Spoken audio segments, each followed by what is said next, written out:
Hey guys, welcome to another episode of All Bass Creations, effects, tutorials, demos, and review. So today we're going to be doing some pretty much electronic drum sounds we're going to be trying to get to with different units and seeing what we can do. So first up there, you heard the Enzo X. The Enzo X is where I kind of got the idea. I know, of course, when you have some great oscillators and some great filters and things like that, you can create a ton of different sounds rather. The Enzo X is actually capable of doing everything from synth stuff to string-like textures. Let me see, give you guys a little bit of, see where we at.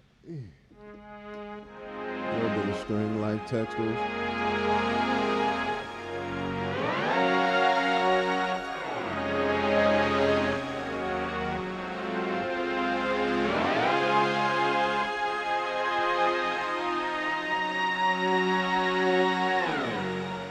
So you can get everything from that to, of course, synth sounds.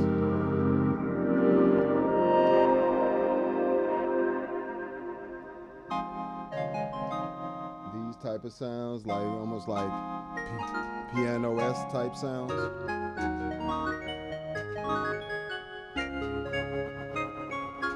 Right? So you get everything from that. The brass sounds.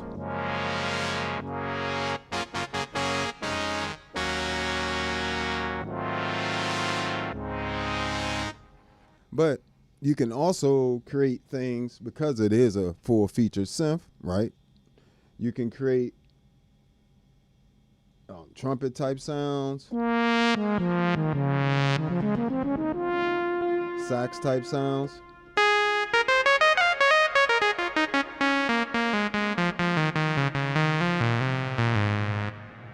You got all your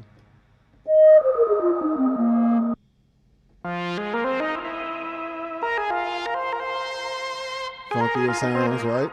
But you can also get to some drum sounds with it as well.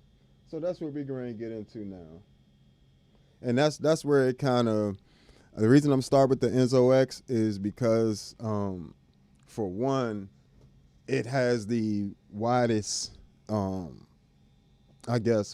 set of sound possibilities, out of all the pedals here. We'll be going through the Future Impact and the MXR bass synth, trying to get some sounds as well. I know I could get some drum sounds with the V4, and I know I can get a kick sound, but I'm also going to try to get a snare and hi-hat sound with the MXR bass synth as well. So for you users. But so let's start with the Enzo X here.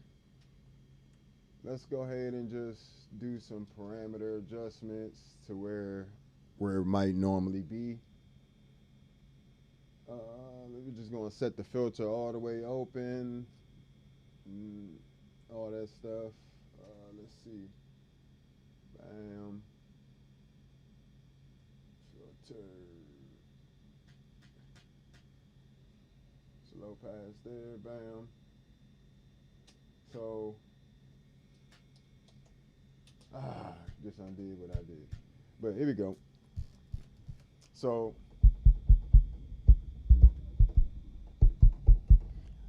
the other amazing thing about the Enzo X is it has that ability to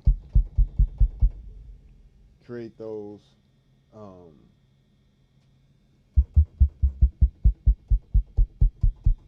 different waveforms, and can be played with a keyboard. So I'm going to make the sound with the keyboard be a little easier for you guys to see and explain to you guys a little easier. So undid all my stuff, huh? So essentially, we're going to take a sine wave, right, and turn it into a sine wave. We're going to turn that into different drum sounds, right? Let me turn this way. I want you guys make sure y'all can hear me clearly. So, bam. We're going to start with just a basic thing like this. And we're actually, yeah. We're going to start a little bit further back than that actually, because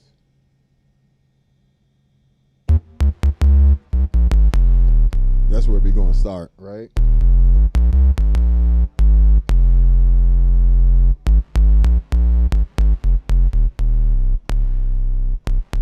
Right, so pretty much it's just a triangle wave.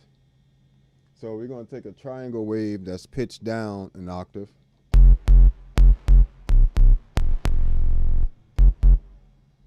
And as you can see, it already has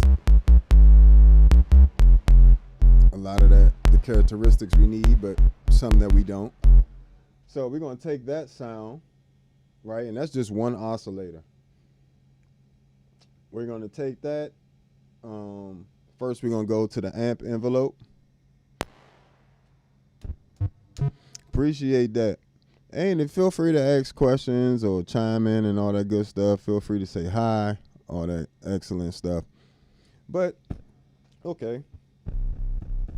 So even with the bass sound,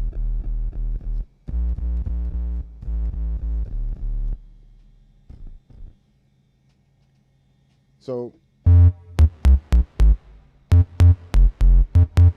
we'll start there, and we don't need any of the sustain. Right? So no sustain.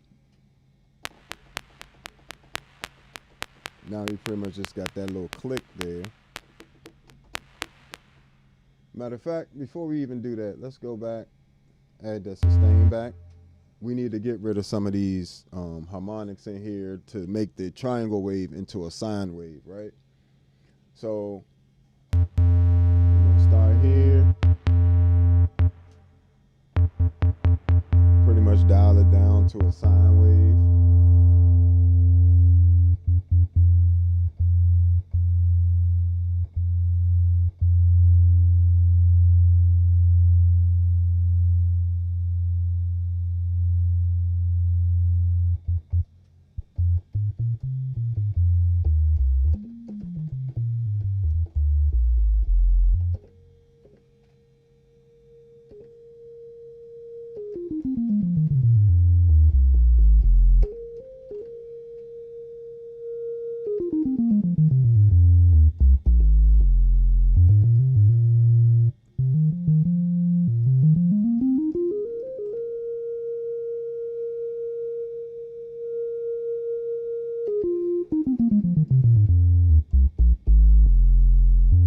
So now you see we got a nice, clean, you could use that for synth bass or, as a platform for different synth bass sounds.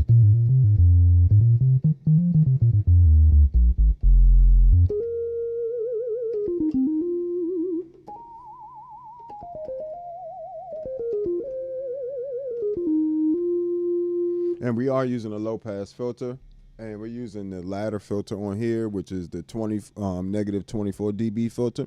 Same, similar to the one you can find on the Future Impact. I'm not sure what, other than a low pass filter, I'm not sure which exact filter the MXR is using. Matter of fact, let me switch over to pedal board view for you guys here. Bam.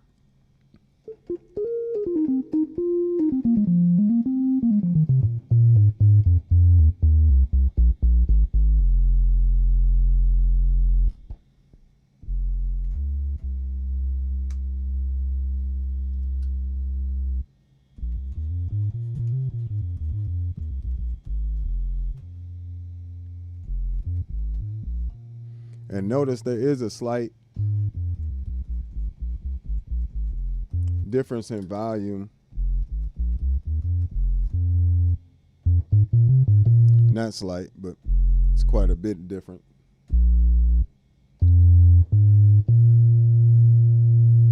When you're playing the MIDI versus the bass. So you will have to adjust the oscillator accordingly.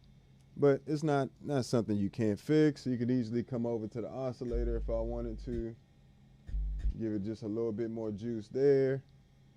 And if I need to boost the sound up later, It's not a big deal.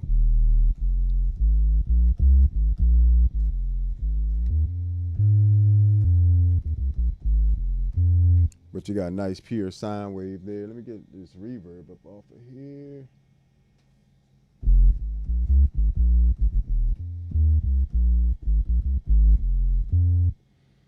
All right, so we're gonna take that, and we got the filter envelope amount here, right? Matter of fact, before we even do that, let's add a little bit of resonance to that.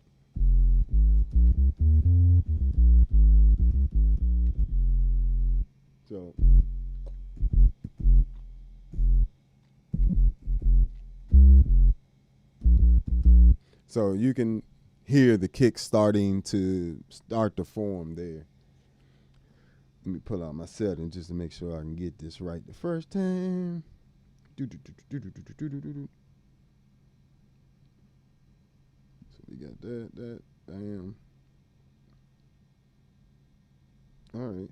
So now we're going, this filter envelope amount determines how much the filter opens, like actually modulates, opens or closes. You see, when I go positive, it takes me above that cutoff point.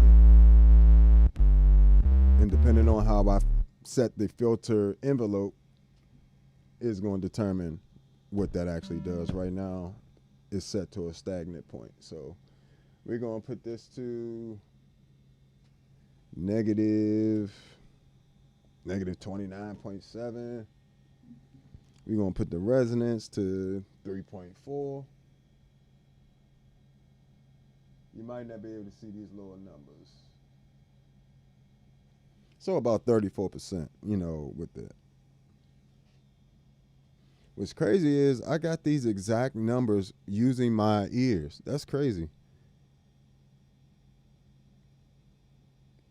That's wild. Okay, so now we got to shape the envelope of the actual sound a little bit more. So we don't need all that sustain like that. So we're going to take all that sustain out with the sustain level. A lot of synths, well, some synths I have just a sustain time or, but this one has sustain time and level. So we're going to just get rid of that level, which is going to completely, as you can see now, there's nothing happening. But we're going to add some decay to that, about 0.053 seconds. Very fast. And a lower release, about 0.123. Now we got us starting to get us a nice little kick here. And if you hit it quick, you can even get that 808 type sound. But if you hit it fast, if you hit it and hold it,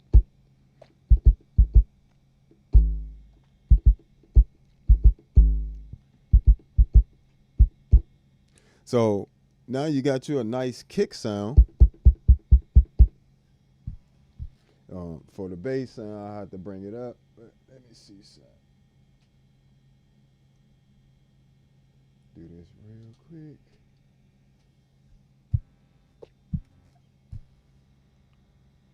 See what's going on. So, you'll have to do it slightly different for the exact bass sound. But pretty much, you can create your own custom.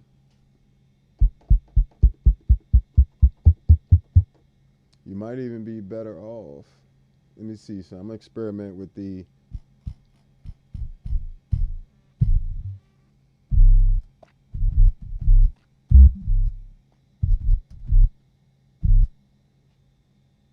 It's too long.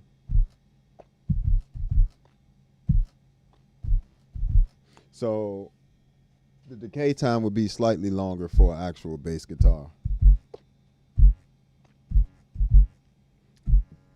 See, you want it so it doesn't sustain it. A little more.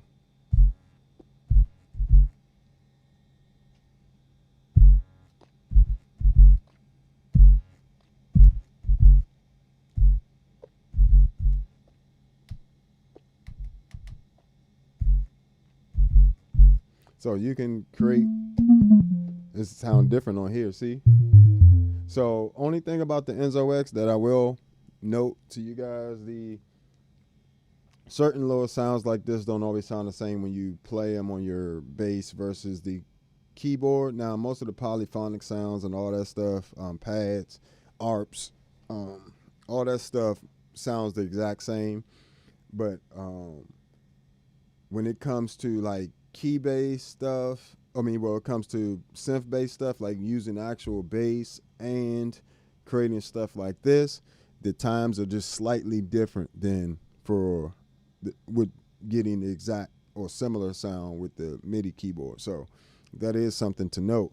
Versus the Future Impact, pretty much the sound I get with the keyboard is going to be the sound I get with the Future Impact. Playing it with my bass. So that is something to note. So we bring that time back down.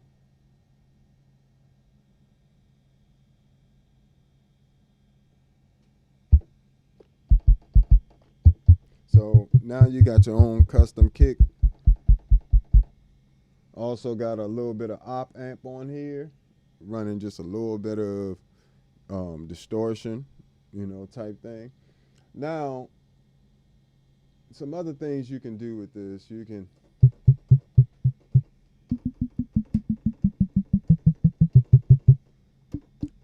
electronic toms.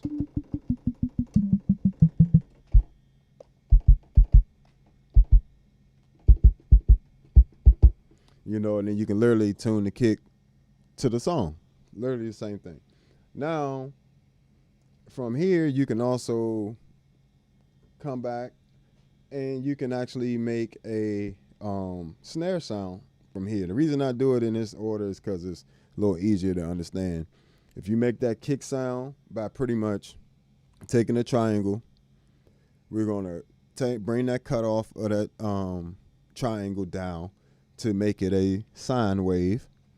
Then from there, we're going to go to the envelope section or the VCA. It might be labeled VCA, or on here it's amp envelope, and we're going to change the shape of the actual sine wave, like the length, so like we have no attack, pretty much just some decay, a small amount of decay, no sustain, and a small amount of release. Gets you to that shorter sound. Now, this is already a platform of like almost like a tom type sound, or like a sound that's very similar to a snare with the snares off, right? So what we can do is come back to the filter section, right? Matter of fact, let's fine tune this filter section for this. Oh, we didn't even do nothing on the kick. Okay, yeah, the kick's good. All right, so we'll come back to the filter. We're going to change this to a high pass. All right, high pass filter. We're going to high pass from 732. We're going to add some noise in here. We're going to bring this filter envelope amount out up to 14%. Negative 14%, excuse me.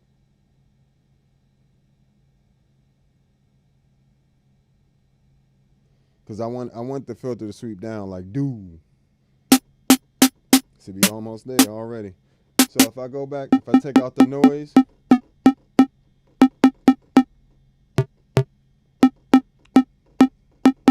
right? So that might be the sound we starting with as the.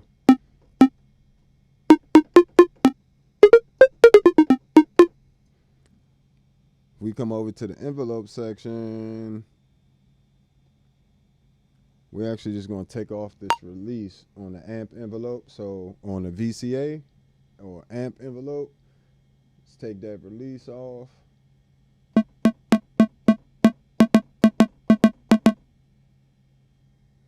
And I know it doesn't sound like it right this second, but when you put that noise on there,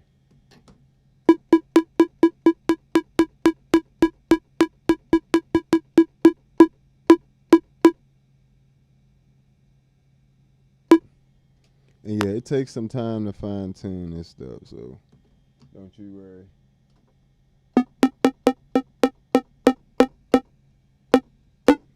So we really getting in that snare territory, you know, real easy. So from here, you just really need to add some noise.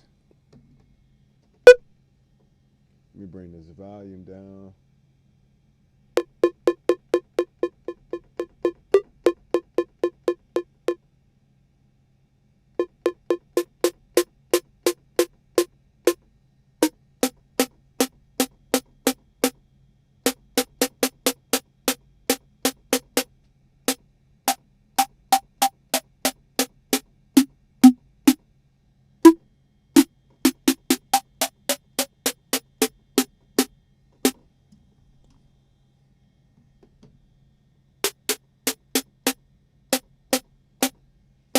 So something similar to that will work as a snare.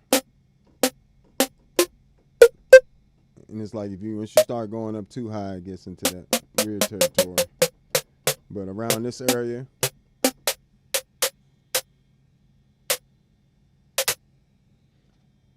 and this is where I said, like, bring that volume down.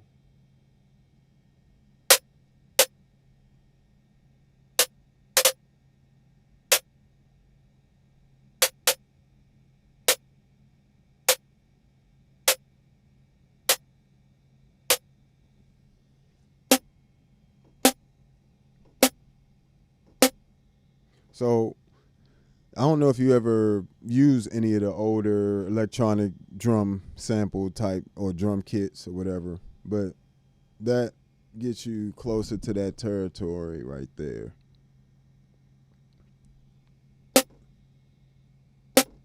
So let me see how close that is to the one I actually made. Yep, pretty much spot on. Like you can even probably get to a clap this way as well. It's not too far off from a clap. So you get a nice little snare sound. And really, from there, I think all I did with this hi-hat is take out the bottom sound of it, or I filtered it out.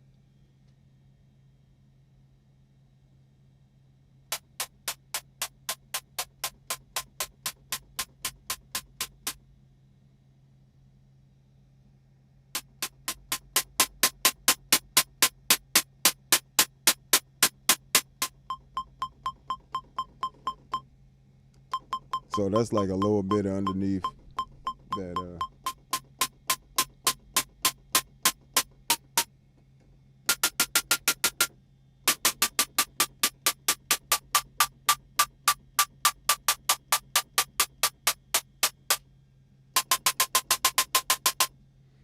so I don't like that clicky sound in there too much.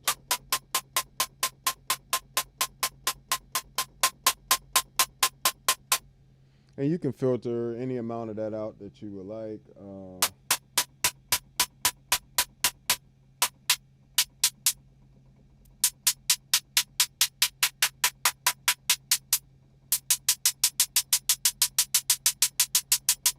And of course, it wouldn't be that loud in the mix. You would definitely want to, definitely want to EQ that a bit.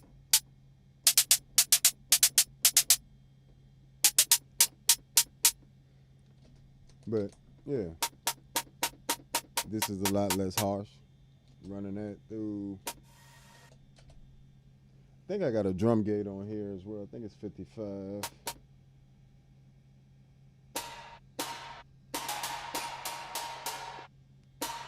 Especially for the snare. Really gets you in that territory. So, it definitely, and I don't quantize my music. I play it. I just play it. I don't need to quantize it. Music not really supposed to be perfect like you think it is. A lot of times when you're hearing records and stuff, that stuff is so doctored up, it don't even sound organic. You know, if I was trying to be perfect on here, you would know it. Trust and believe. And I wouldn't be doing a live stream for sure. But the goal of this is not for me to show off my playing more so. This is just for me to show you how to get to these sounds. You know, the point of this is the information of how to do it. You could take it, play it, and quantize it. See how that works? See, I give you information, then you can do what you need to do, not tell me what to do. That's how we get it. All right, so now we got some different stuff we can do here. Let me see.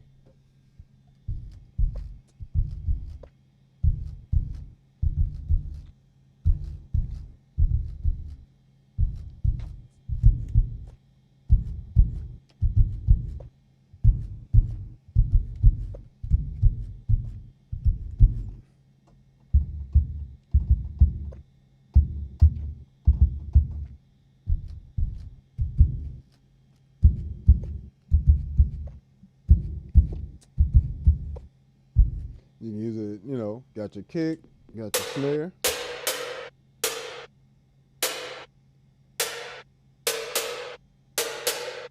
Now, we'll say you'll have to EQ.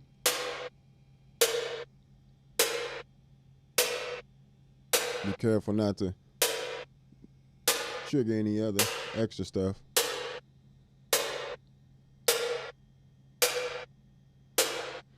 So, bang, you got your snare, and you got your hi-hat.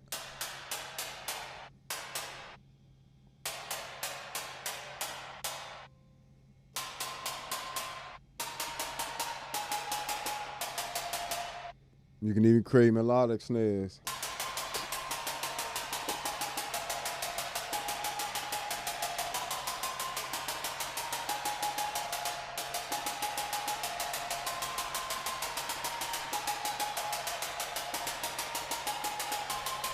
Whatever you want to do.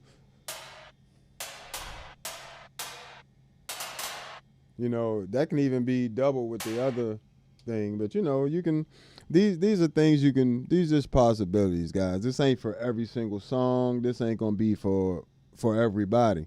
But, you know, if you want to be able to create some unique sounds, it's not always going to be, you know, plug the pedal up and get all these different sounds. Like none of this stuff, those string sounds, those brass sounds, like a lot of stuff you hear me do with the Enzo X, it are my patches. Now, they do make some of the best presets in the game. Like their preset game is crazy. It's crazy. But yeah, so if you want to just lay that on a track or something, like let's see a quick example of that. So this is, I don't know, let me find something. Let's do this. This is more of a 4-track already.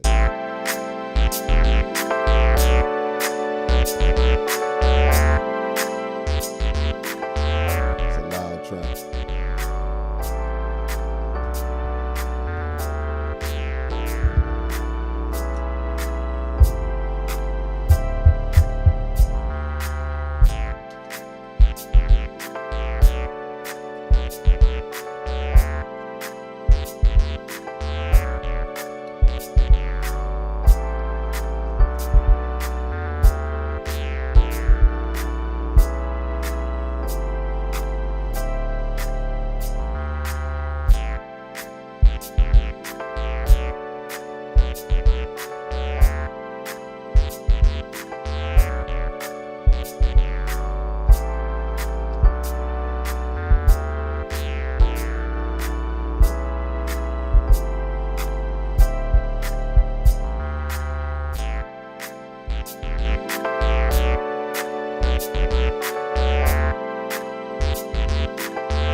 something like this because of how I do my tracks.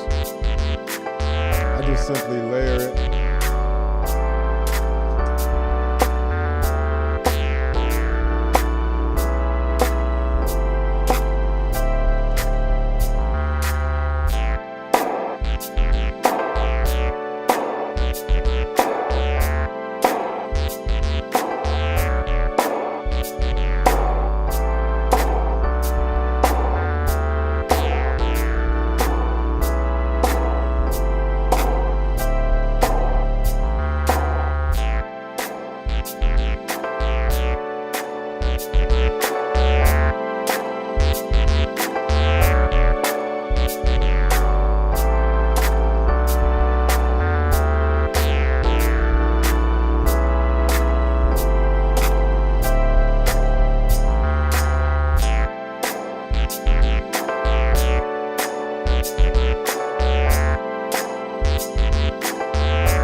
So, yeah, you just experiment until you find what you like and what you don't like. And like I said, doesn't work for every track. You know, on a track like that, I definitely would have to use a different kick sound because where the synth bass is sitting. So all that has to be taken into account as well. If you got an open track like this,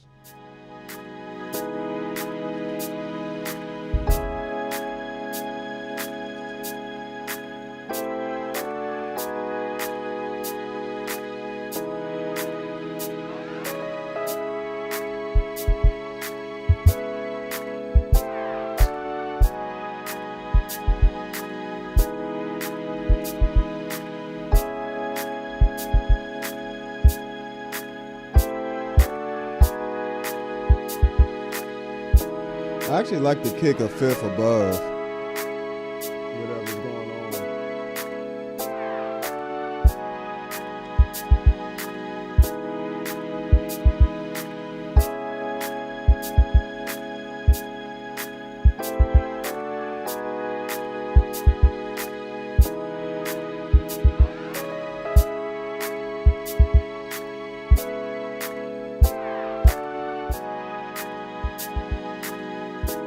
Definitely got to bring the volume of it up. So this is why you want to try things out at home and just see how they're fitting. Now that track is usually a lot louder than that. You know, that track is big.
So, you know, you're just layering sounds to ultimately get the result that you want. Now, I came with this snare sound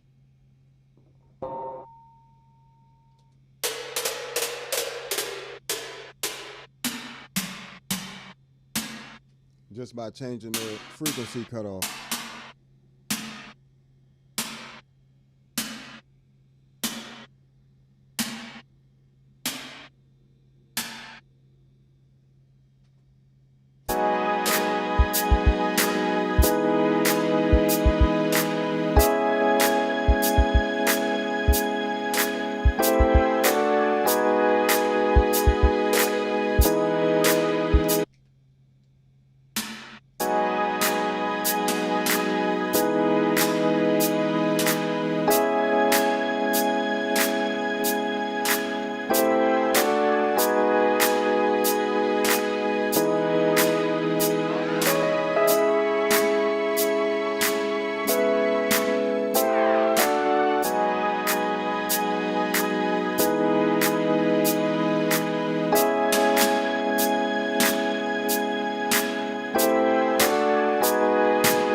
So there, I actually added back some of that body into it because I wanted that, make sure that that's cutting through the body of it a little bit more. He's getting a lot of that noise, right? But not quite enough of the body of the snare. So you might even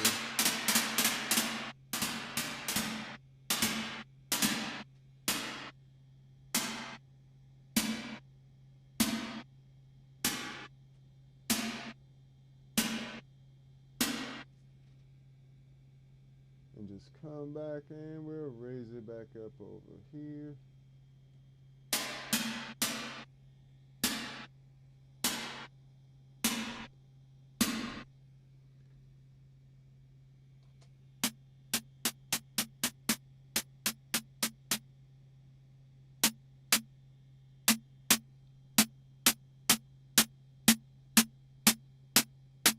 Yep, there we go. Something like that. So, bam. That's the Enzo X. What's going on, folks? Appreciate that. Yeah, don't forget to hit that like button. The usual suspects showing up. Thank you. Appreciate you. Don't forget to hit that like button and subscribe if you haven't already. All right, let's move on. All right, let's go to the MXR bass synth. This one will probably be a little tougher to get to some of the sounds, but we're going to do our best anyway. Let's see what we got. Where we going to start from? Anything else on? Nope. Matter of fact, let's do this. Bam.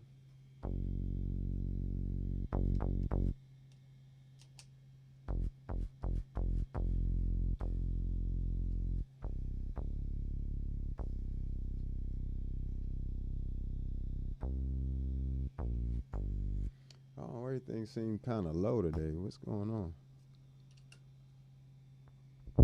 There we go. So that's where we're going to start with the MXR bass synth.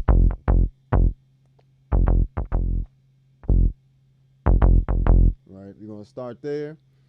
Well, let's just go ahead and mess this all up. I'm just going to mess it all up just so I have to recreate every single part.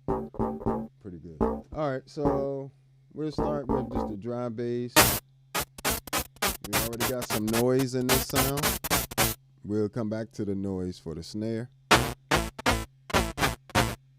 So got that noise out of there.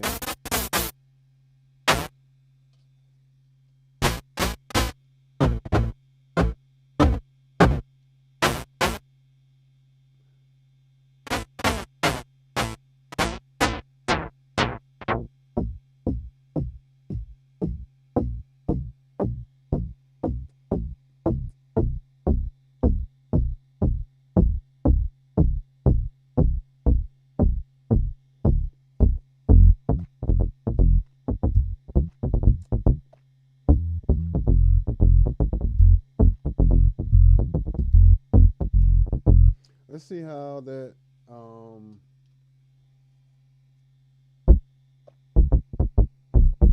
which one can get us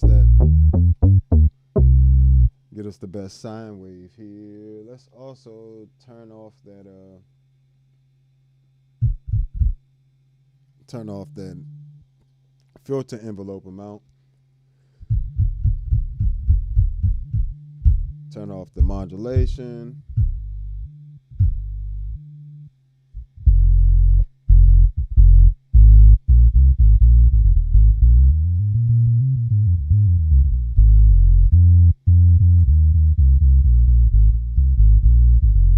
Right, starting to get back into that sub-bass territory.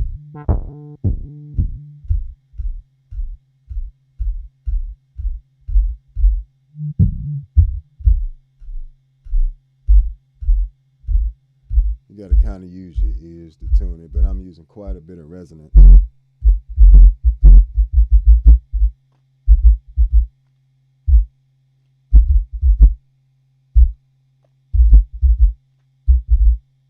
So I'm actually just muting here. I'm not actually playing a note.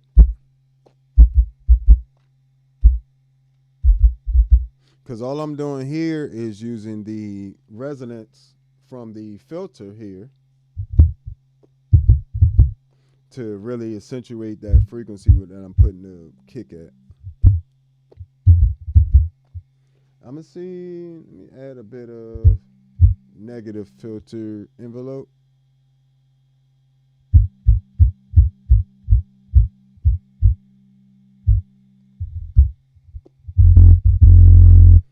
Now, unfortunately, I don't have a full ADSR with the MXR envelope, but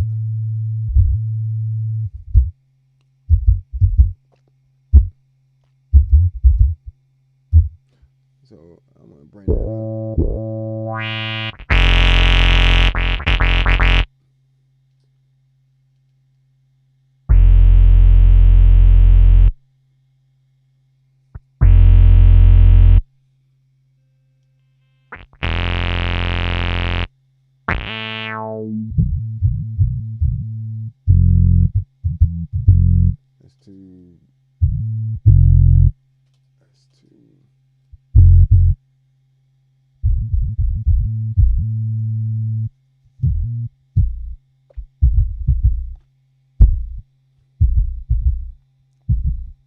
So I'm using the triangle here and just bringing this filter cutoff down, trying to get it to one singular note. Let's also bring this volume down.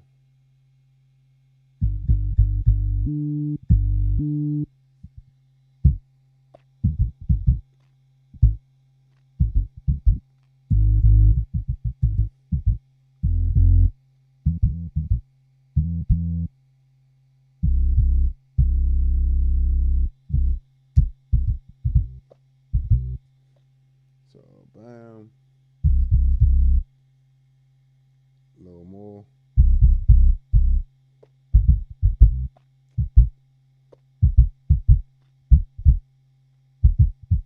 So you can easily get a kick that way.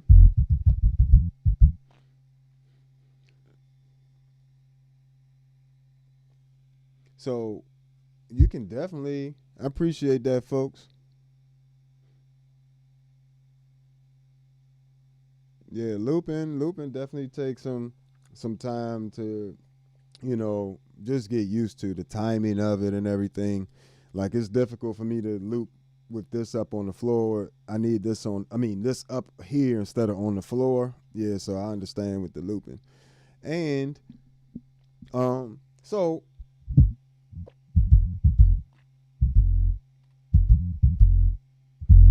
you can have it to, you know, and pretty much instead of an ADSR, you got to kind of do it yourself.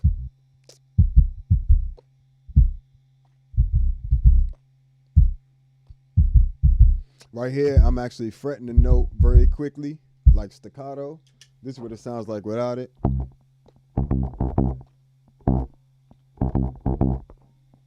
With it.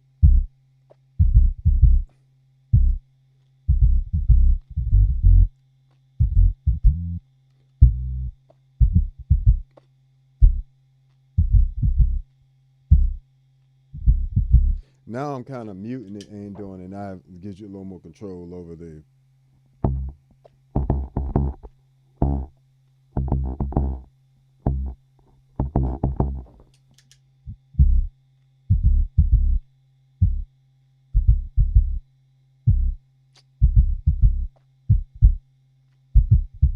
See, now I got rid of it altogether. And this is the percussive part. Now let's see if we can get a snare from there, right? We don't have the filter cut off. We can't change it to a high pass filter, but let's try anyway. So we want to go down to the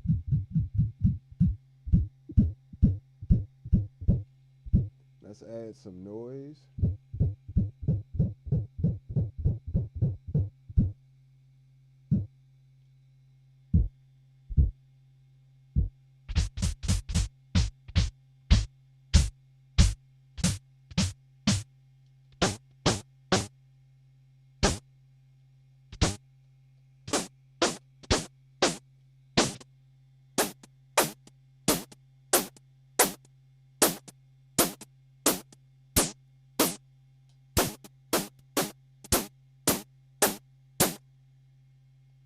Let's try adding some positive filter envelope.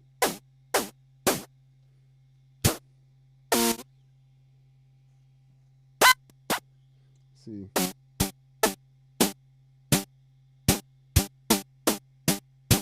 It's almost there if I can just get it to like be a little bit more percussive. Trying to get that type sound. Let me make sure that glide isn't on.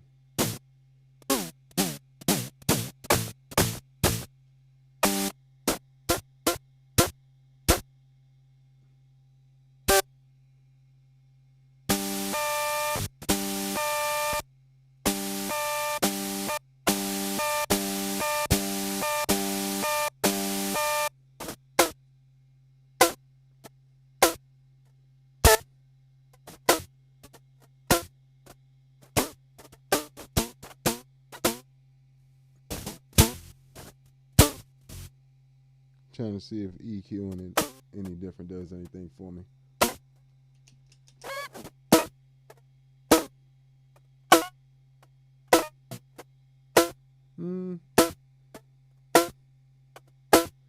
If we can get rid of that note a little bit.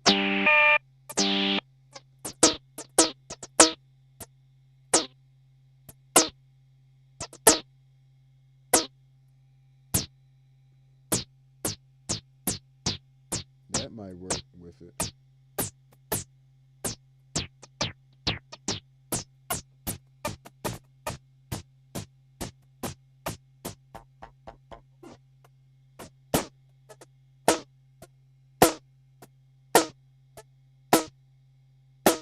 So I would say if you you'll have to tune it, you know, with your note that you're playing.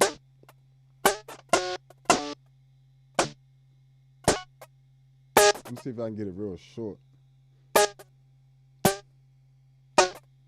Just need it a little bit shorter.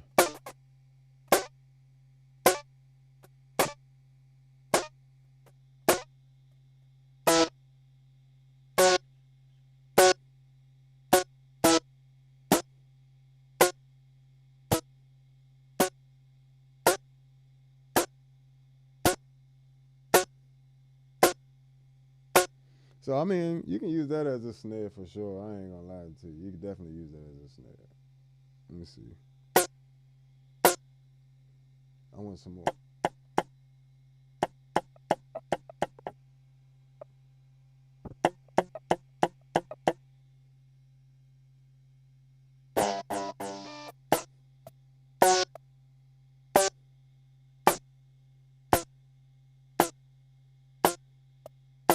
Yeah. So what I did there, I pretty much used all the upper voice, which let me try blending in some of the bottom voice there as well. I think this filter envelope is a little far.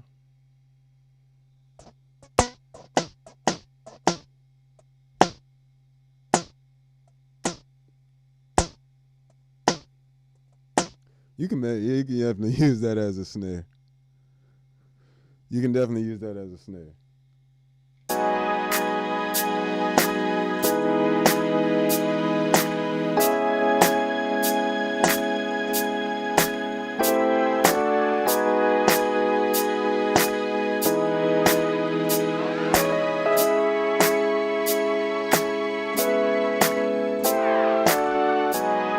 So that's all I was doing.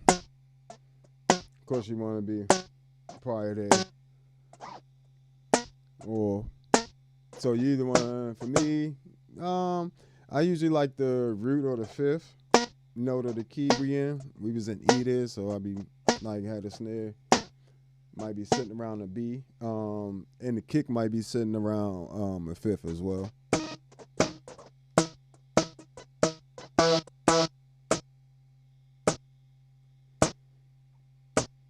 So the bottom part of the sound and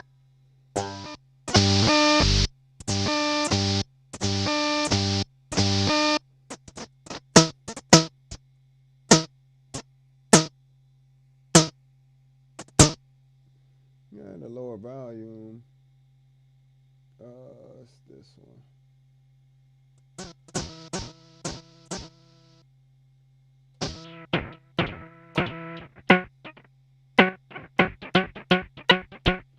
No, I would definitely use less.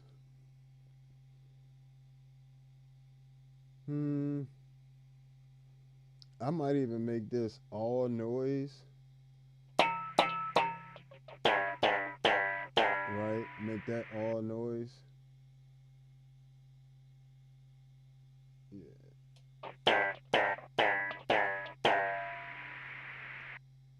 Is that noise going to the upper octave?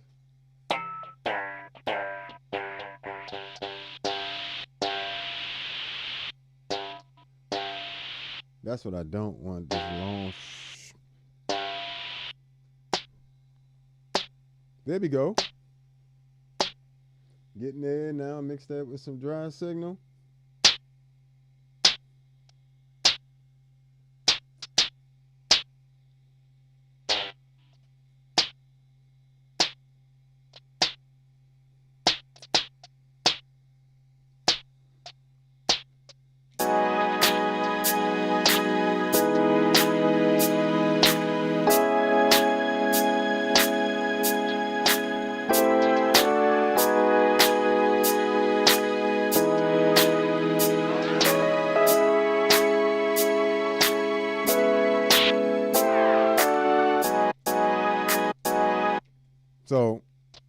So essentially there, that's all the upper octave with all, but that upper octave is set to, the noise mix is set to 100% as well.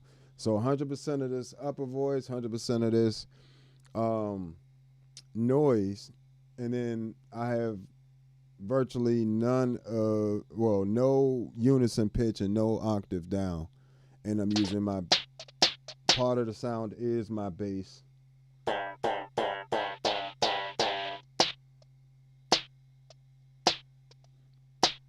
And now you get into that.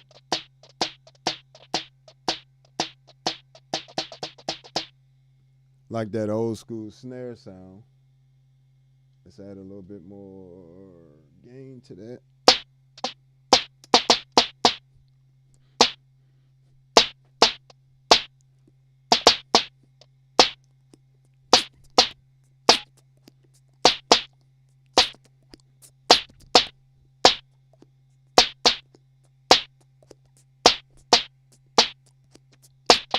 So I guess the main things is this. These are what I have the cutoff and the envelope, no chorus or none of that running.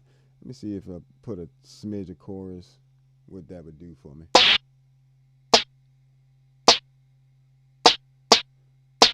Definitely kind of fatten it up.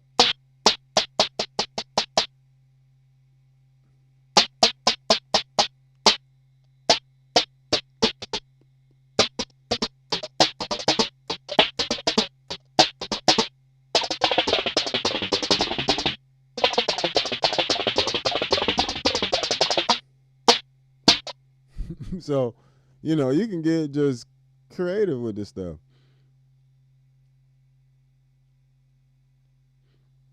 Yeah, you get you loopers are amazing. I love them.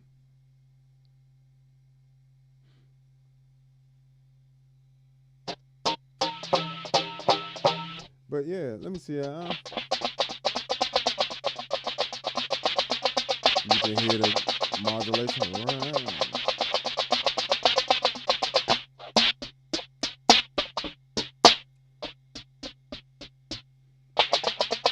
I don't know how I would get the hi hat sound from there, but let me see.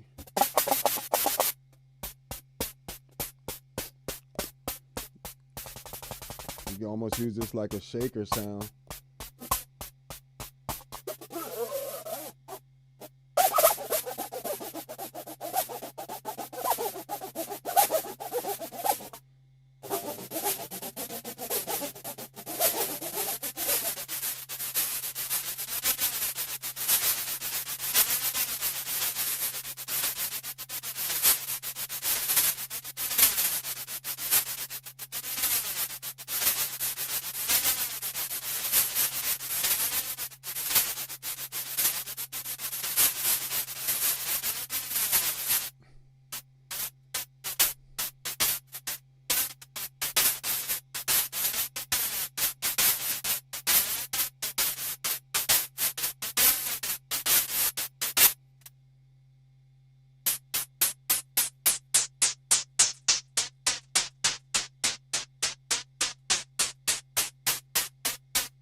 You can use this kind of like a snare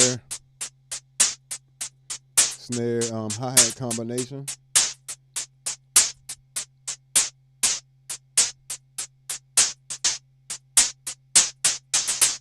So I know these are really obscure sounds, right? But we're talking about being creative with what the gear you have, taking full advantage of the gear that you have. Also, really learning sound design. Like, how do you get to these different sounds? Appreciate you, Mojo, for subscribing. Definitely means a lot to your boy. So, you know, it's not always about, I'm not trying to get the most authentic or I would say even realistic drum sounds here. I'm trying to get two drum sounds in general. The same way if I just had my bass, I still would have drum sounds. I still would.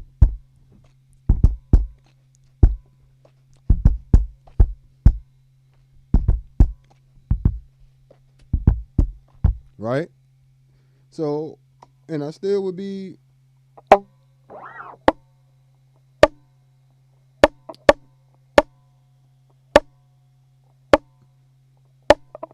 You know, sorry about that. I know that's loud. Matter of fact, bring that compressor down. And these. Or, you know, if I wanted to do a bit of tom type thing.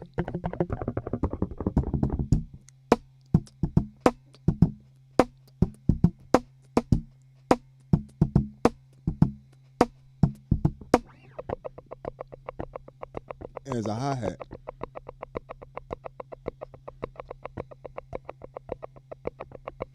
So all I'm ever doing when I'm creating music is figuring out. Like I'm not one of those people, oh, I don't have a drum, so I got a drum.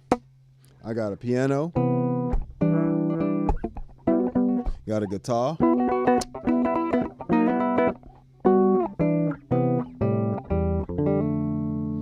You know, you can make things happen. You just have to be creative. Like don't trap yourself into what people think a bassist is supposed to be or supposed to sound like, or you should only use these sounds or worry about this or only worry about that. Do what you feel like doing, because those same people, if they're going to hire you, they're going to hire you. And if they not, they not. And move on. Do something else. Find some other people that do click with you. You know, I ain't never worried about nobody hiring me. You don't know why? Because I hire myself. You find work yourself. And guess what? You become the plug. They got to come to you to work, not you go to them to work. There's a difference. So you want to make yourself valuable in different ways. Like one of the ways I found that I've made myself valuable is from doing solo gigs and things like that. I've gotten more opportunities for my band to perform. And a lot of those solo gigs is using these different techniques of drum sounds and chordal. You know, it's not just playing. You can't do no solo gig just playing this. That's why I hate when they tell bass players only just do this, just do. Listen, do what you feel like doing, do what you feel inspired to do. Don't let people put you in a box, because that same box they'll throw in the corner and never open it and look at it again. So don't let them do that to you. You know what I'm saying? Play what you feel. Now be musical.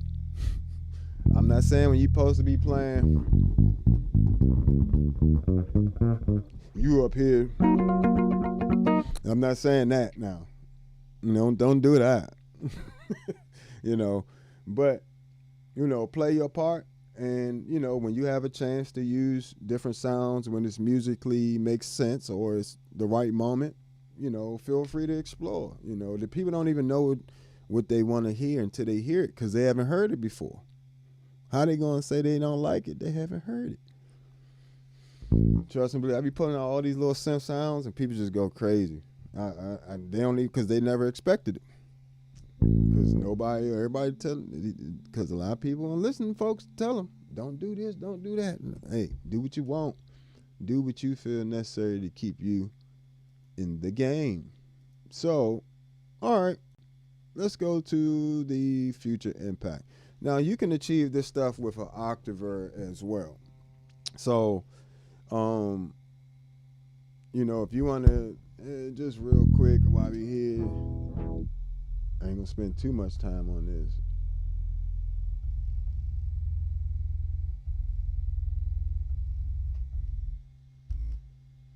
Let's see, let's go octave down.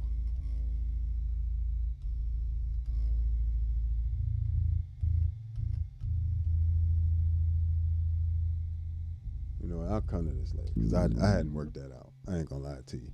But I have worked it out, but I haven't put it together on the Pog 3 yet. But on the Hog 2, essentially all you're doing is what I was doing with the bass, but you're gonna then be using the filter section and the input gain to add some extra distortion and noise. The dry sound there, or the octave down, kick down, maybe even a kick down a little bit. Bring that filter down. Take that spread, that off, bam, bam. Make sure these here.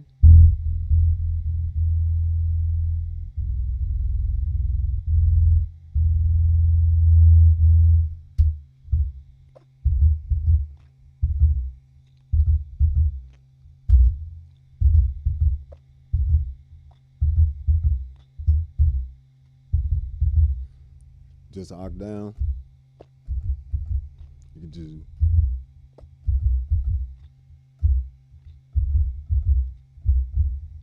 a little bit of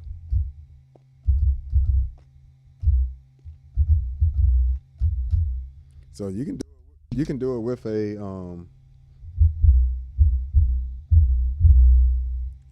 just turn up that resonance. Bring down that filter cutoff. So this can be done with various various pedals, even octavers. If you got something like a Pog 3 or a Pog 2, this is probably possible because I believe that has a filter and resonance controls. Really, all you need is some sort of oscillator. You know, sometimes your bass sound is part of that oscillator sound, or that in conjunction creates the things you want. Yeah, six string definitely takes some time to get, especially with the muting. But once you get it, it's just normal. And it really doesn't change when I go. I don't play 4-string or nothing like that, but when I do pick up a 4-string every once in a while when I'm at a store or something, yeah, it's the same technique. I just have to mute less or move less. But yeah, so that's a nice kick drum sound. Now, getting a nice snare sound.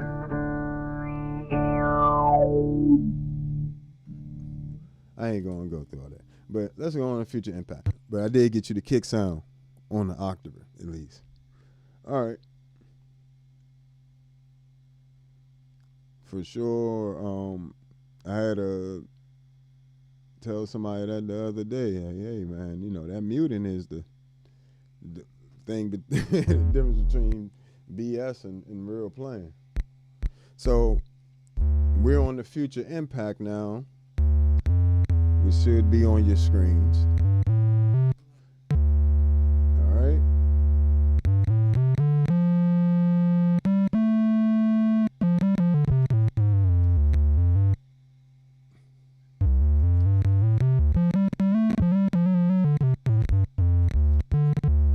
And as you can hear, we're back to that clicky triangle sound, right?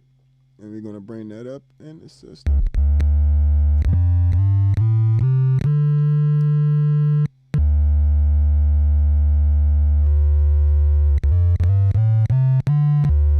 Right, so we'll bring the filter cutoff down.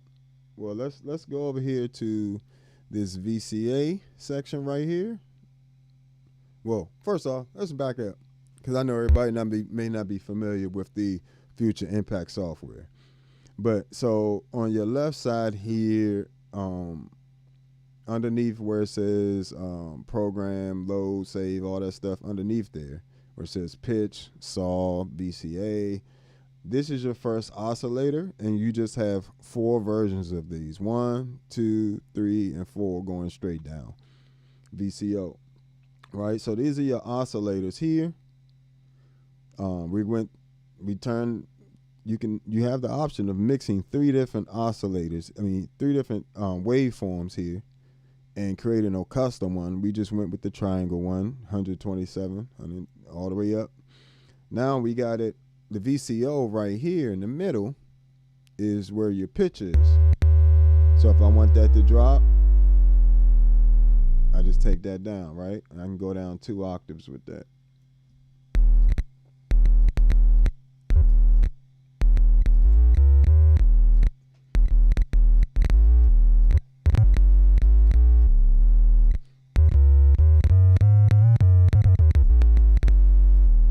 So you can already hear how a triangle wave can make just a big destructive wave, which is massive. But we're gonna bring this frequency cutoff down. We're gonna come over to this filter section here. Matter of fact, we're gonna go underneath there. All right, because we need to shape this sound first. Well, let's do it with this part of this filter. So we add the sustain here for the filter. So we're just gonna have the filter stay where we want it to stay for now.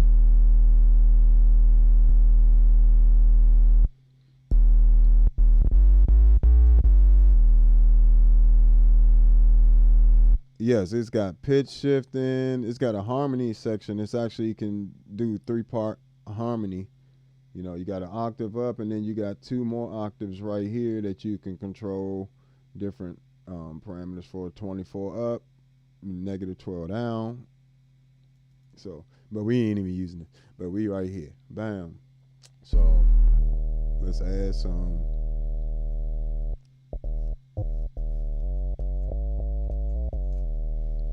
Add some filtering.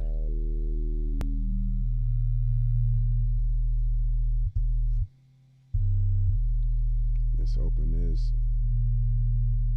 bit. Let's bring this filter down. I mean, this resonance. Right. It's a little too low.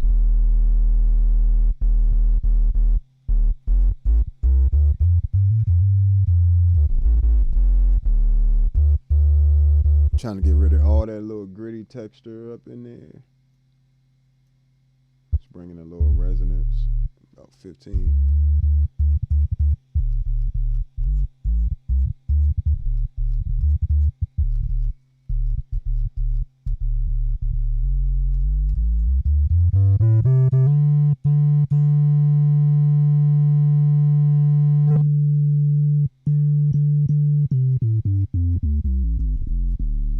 Had to bring up this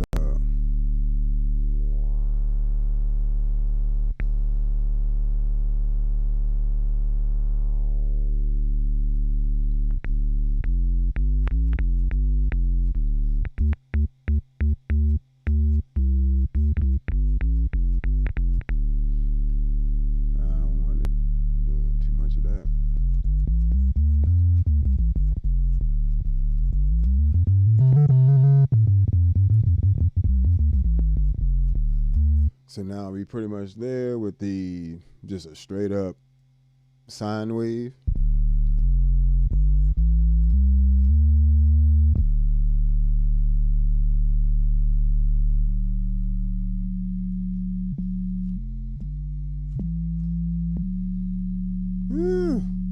I love how you bring that resonance up and it's like a harmony.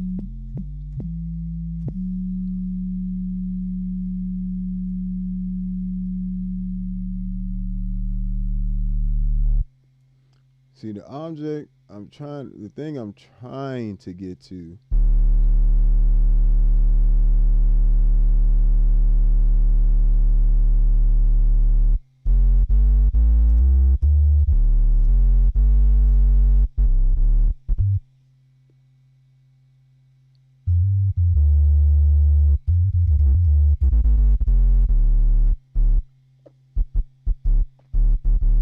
all right, so now let's take out the sustain from the VCA.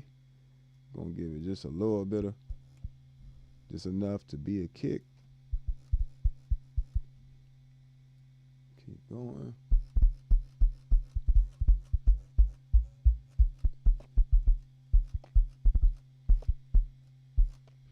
Maybe add a bit of,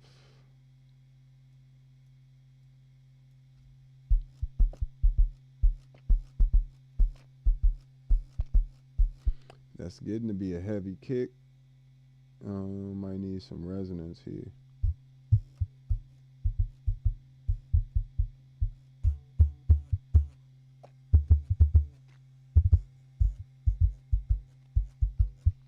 So we getting there, folks.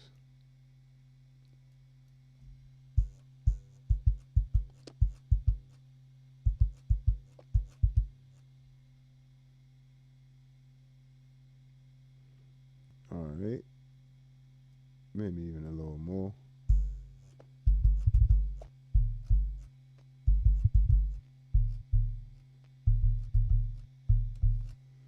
And we will need to boost this up quite a bit just because it's so low and it's not so much. Here, let me see a little bit of release on that.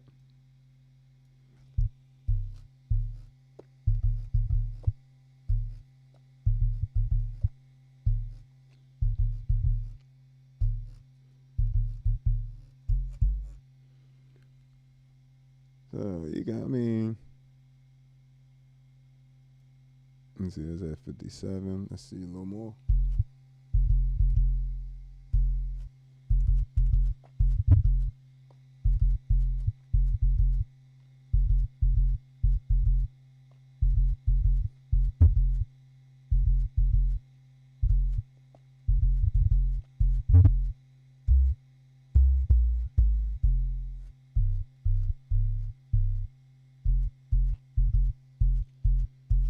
I definitely wanted to punch through a little bit more, maybe with the accent.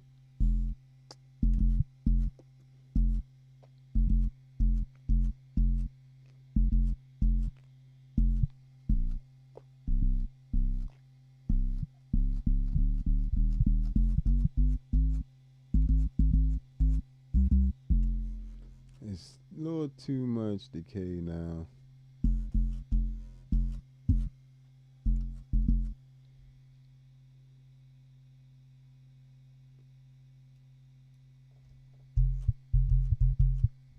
I wonder if I do pitch follow.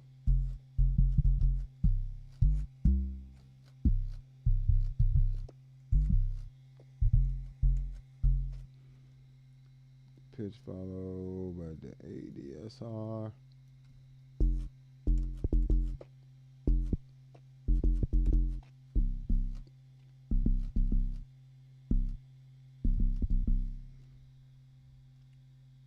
Still need that decay a little shorter. Don't worry, we're going to boost it up in a second, folks.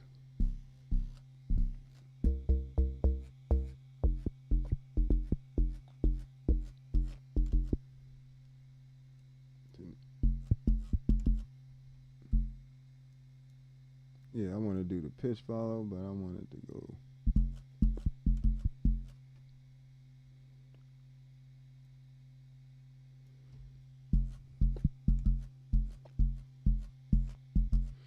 See, for the kick, I had this wide open. That way we can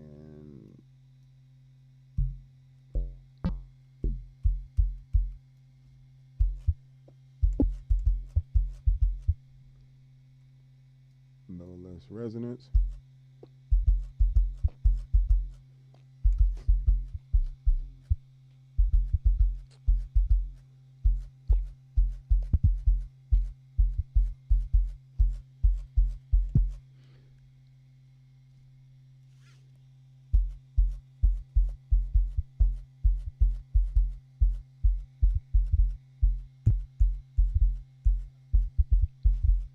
A little shorter work.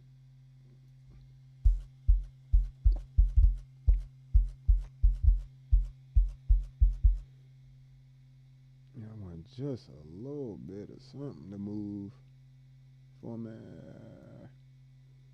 I might even bring this resonance down a little more.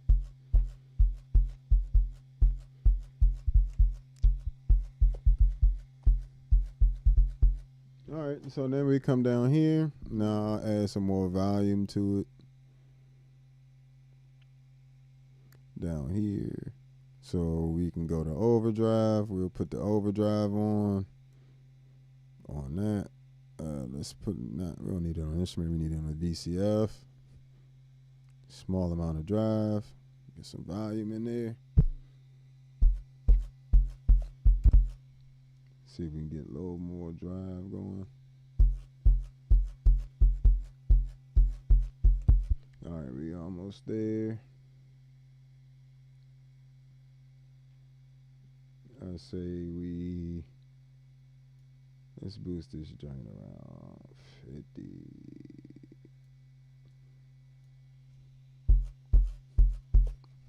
All right, that's before, here's after.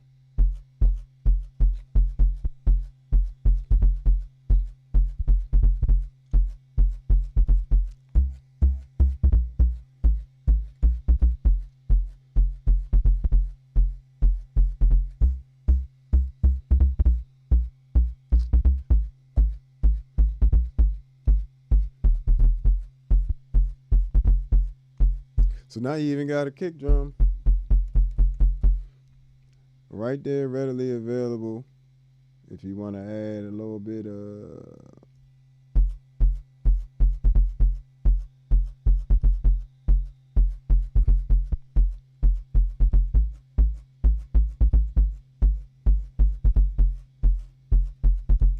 so, you know, that's just getting to a kick drum sound. I'm going to go ahead and say that.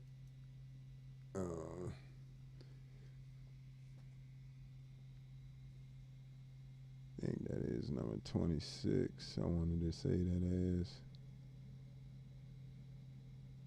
Let's do this, 26.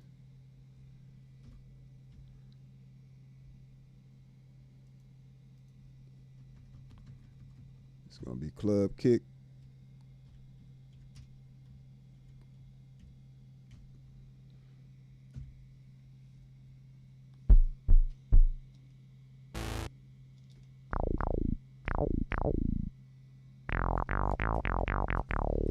Yeah, I don't need that. So right one, right that joint, that club kick joint on there.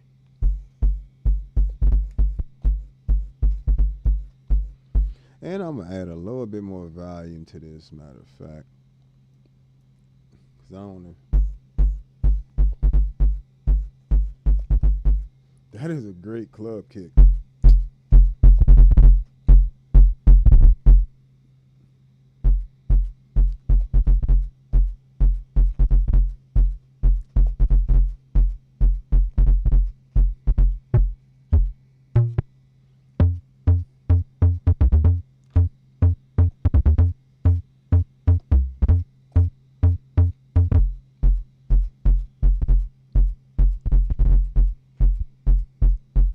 So you already there. You ain't even gotta do too much. You know what I'm saying? And of course, you can tune that different ways with the resonance. You can make that heavier. You can make that lighter. You know, it just depends on what you want to do. If you add more overdrive,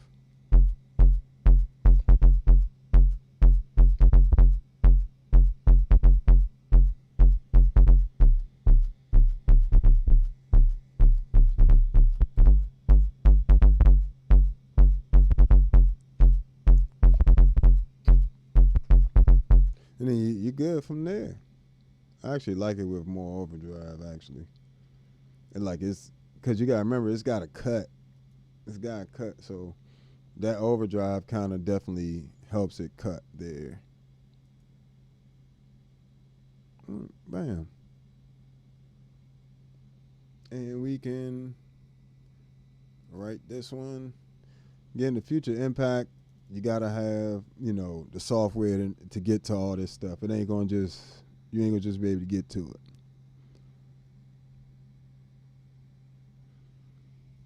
All right. So now let's go for a snare type of sound. So we're gonna open the. Let's hit initialize. We're gonna go with a triangle wave again. Here. I believe we should take that up an octave.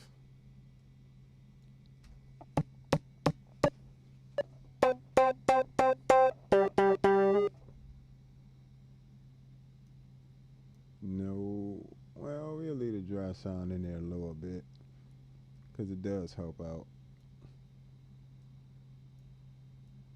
All right.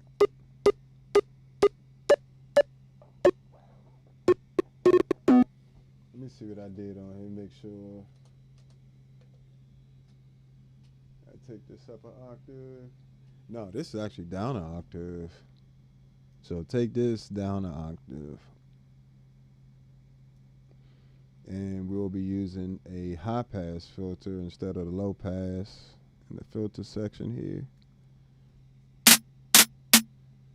Oh.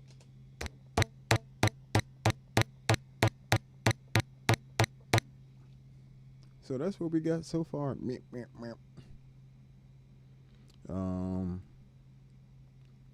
Don't need that, just a little bit of this.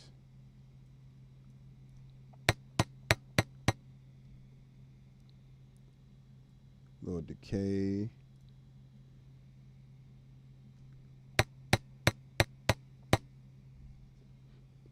Hard part is like translating everything from one thing to another. That's why, I'm trying to take the time to do this in the software too. That way you guys can actually see it on something that you may own or whatever the case. So we need a little bit of this.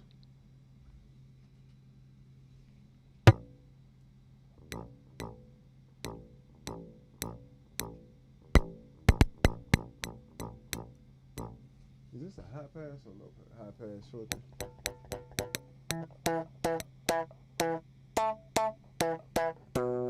I know we got the noise here. Let's see where we at. Let's open this back up.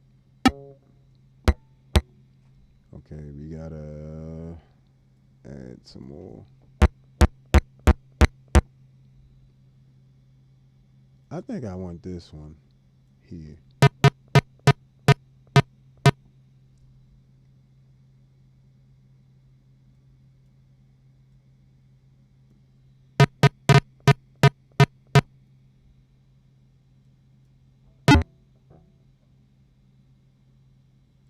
Let's bring this down.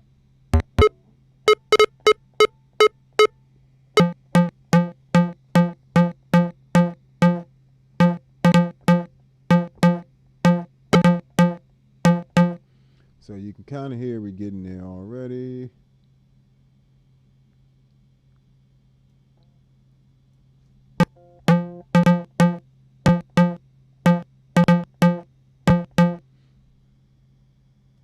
And we want this to decay.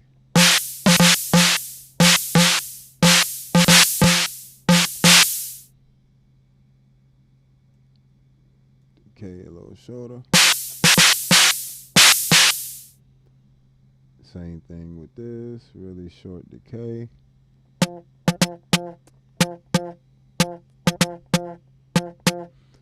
Just trying to let that top part through, but I don't want as, it's 25, let's bring this down.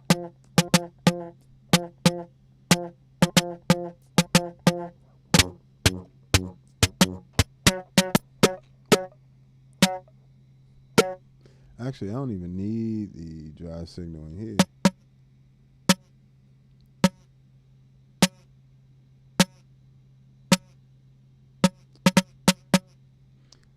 All right, give it a little bit more sustain on that. A little too much.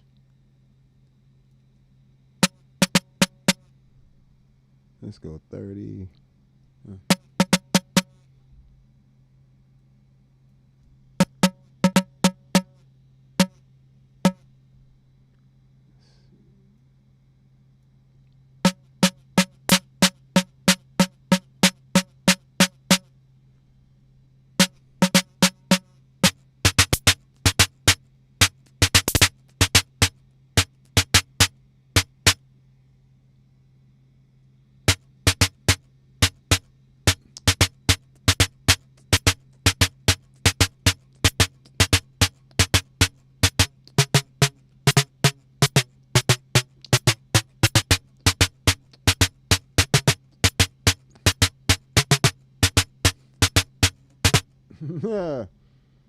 Yeah, we got it. Let's go.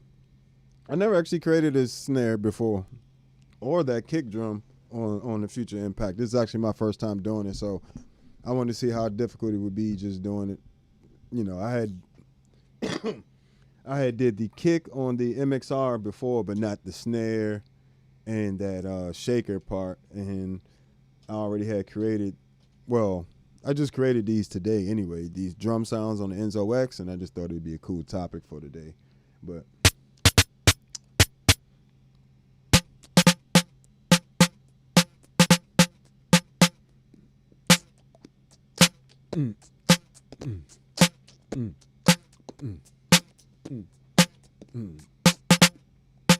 Yep, that works for me. Say that. So, not quite yet. So let's come over down to the overdrive. Let's add some overdrive. I add it even if I'm not gonna like add overdrive per se, but yeah, I don't like that's adding too much dirt to it.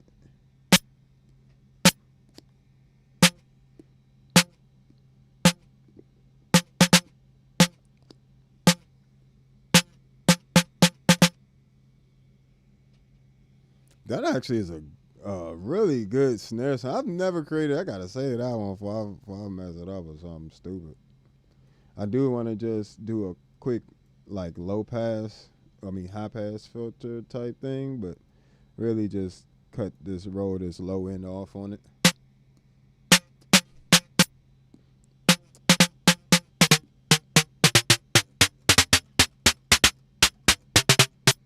roll these highs off a little bit too, so it's not so abrasive. There we go.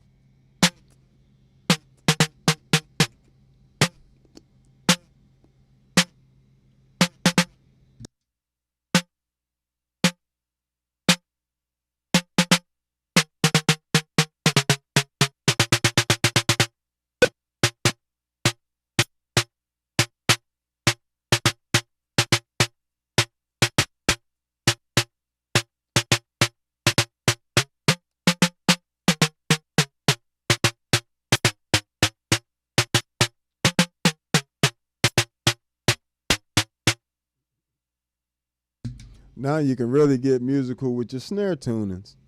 You know what I'm saying? That's I'm trying to tell y'all, these synth pedals are capable of a lot more than a lot of people are using them for. Like, a lot of people are just using the most basic thing with them. You know, and that ain't always going to get you what you want. Sometimes you got to step outside your comfort zone with it.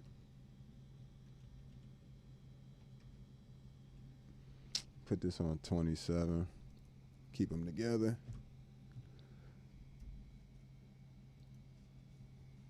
Let me see what I got on 27. Yeah, I ain't going to use that. Yeah, that's right, 27. No, I'm not doing music reviews. I am actually creating electronic drum sounds with bass synth pedals. So that's the topic of today. So with something like that, you got, you know, you can have your kick sound.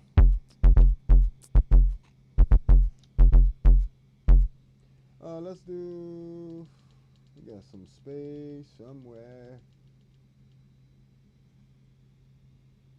Let's see. I think it should be around here. All right.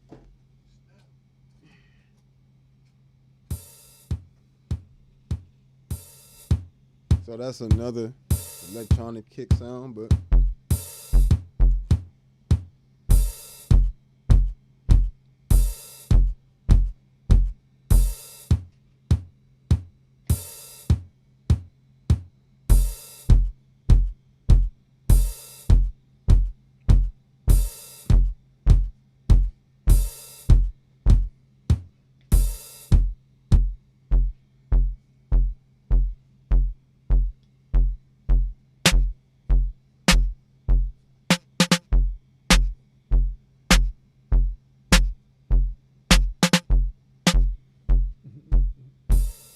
let's do tambourine.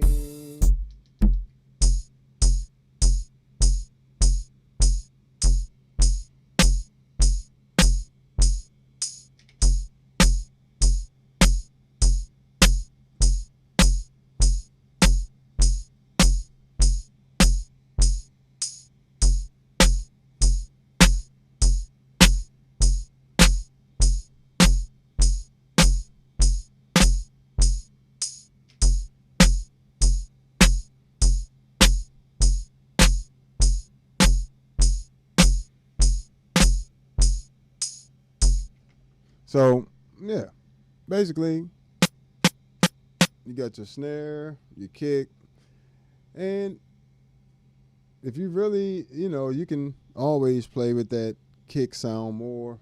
You can play with that snare sound more and get it to where exactly you need it to be. You know what I'm saying? Because that's the real important part. So from here, let me see. You probably can just take out this waveform here.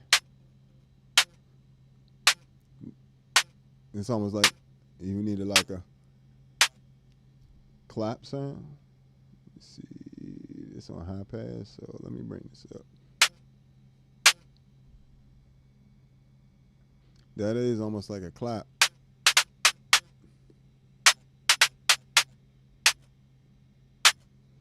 Just need Need some more around here.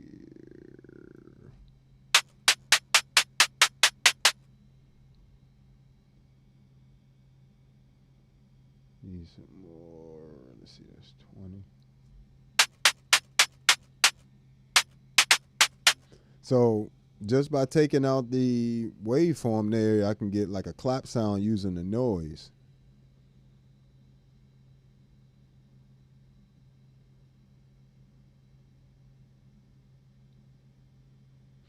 Well, I would, in terms of, I don't know why everybody always asks me that, with MXR, bass synth, or the future impact. So this is the deal.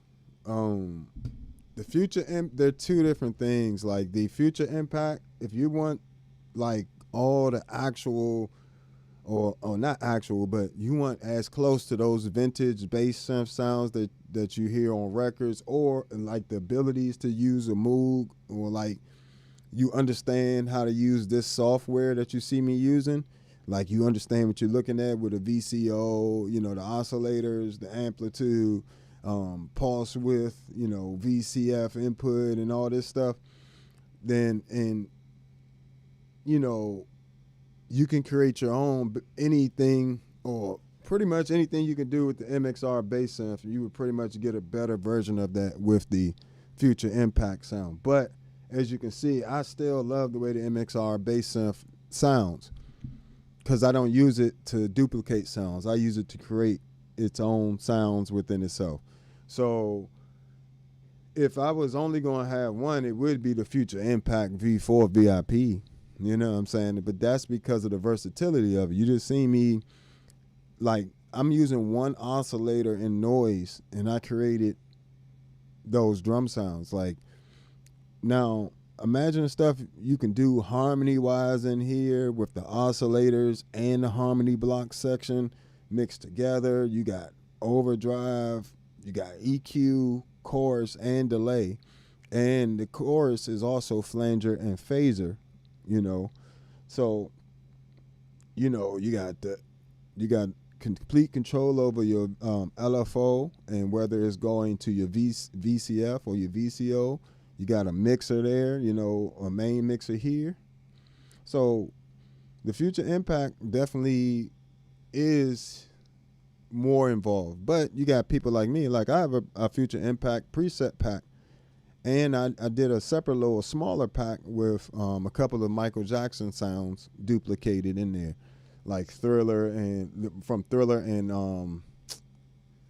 Man in the Mirror.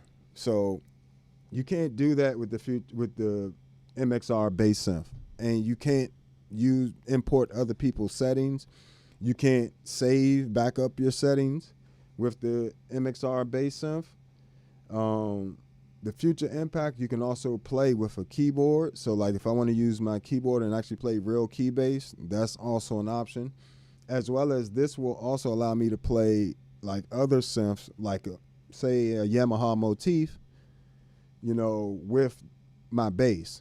So the same way as tracking my bass, it'll output that through the MIDI out to another keyboard or another sound module, and allow me to use those sounds as well. So that is something that is miles above what the MXR bass synth can do. But if you are one of those people, like if you're like closer to a beginner intermediate player, you're going to have a much better time with the MXR bass synth, just because it's just less stuff. It's a lot less stuff, which does make it simpler and easier to use, which was their big selling point, right? But sound quality wise, functionality wise, and you can use the MXR bass synth and still not actually know how to use a bass synth, a real bass synth. By the time you finish learning how to use the Future Impact V4 VIP, you actually know how to manipulate a real physical synth. You know what I'm saying? Same thing with the Enzo X. You'll learn how to really build sounds with these units. This gets you to a limited amount of sounds. So, but it is a lot of them that because of the possibilities, you just do the math and it's all this and that. So either way, either way, you're not gonna go wrong. But if you want the ability to get like have all my presets and stuff, you know, you're just simply not gonna be able to get my presets from the bass synth unless, you know, I give them to you directly. But these you can download. You know, you can go to my Patreon, download my preset pack for the Future Impact or the Enzo X or the Mercury X. You know, the C4 synth even has that capability, and the C4 synth at least has full MIDI as well. You know what I'm saying? And this C4 synth has 4 oscillators, similar to what the Future Impact can do, but not as well. And it's just not as good of a pedal. I'm just not gonna lie. But this sounds like a vintage bass synth, the Future Impact. So hope that helps.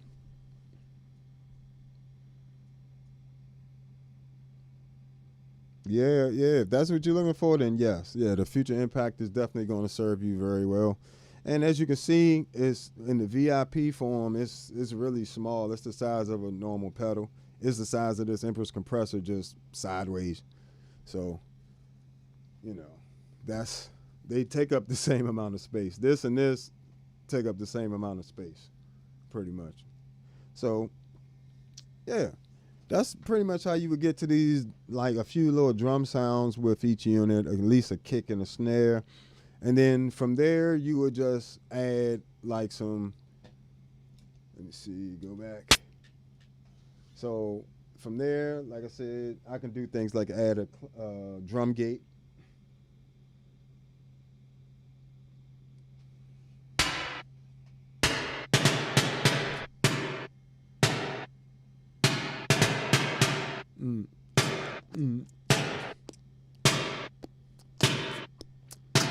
Or even if you got the loop going, right?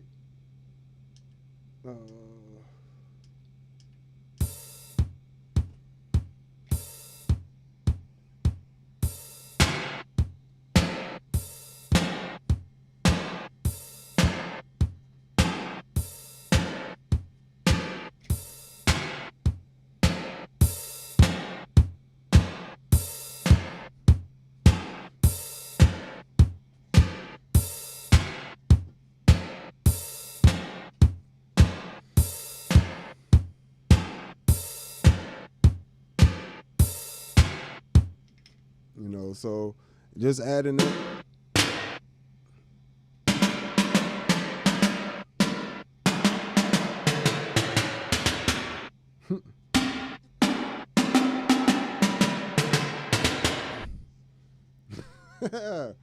You probably can create some toms out of that too. Just take off that noise.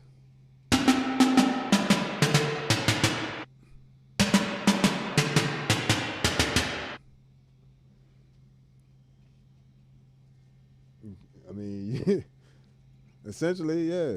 So these synth units are way beyond what you think they can do, like as a bass synth. I wouldn't just get them. I wouldn't just get them and just do bass sounds.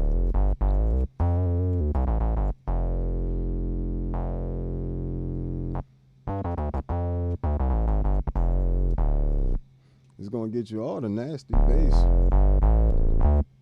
that you want.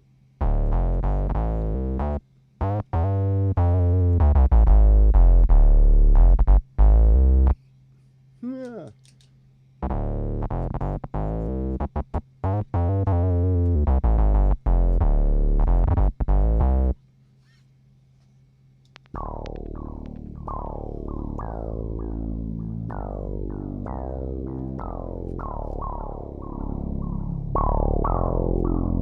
That's not one of my sounds.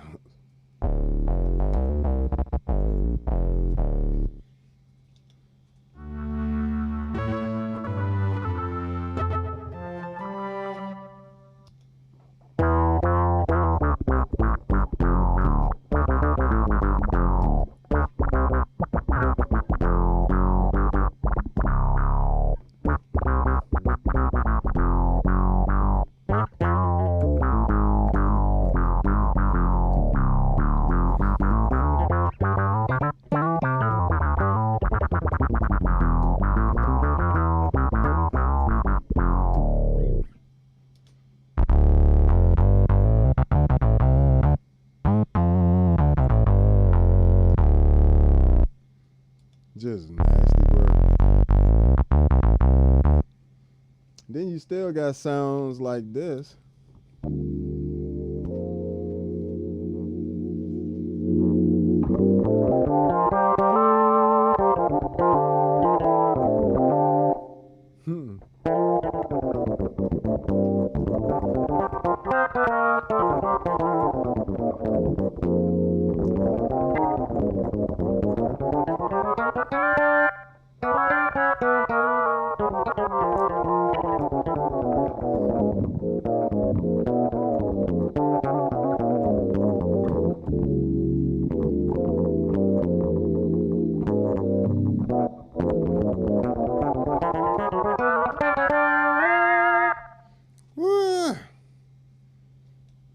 Just the ridiculous amount of sound.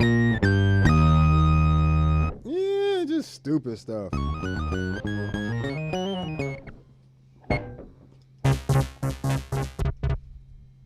Yeah.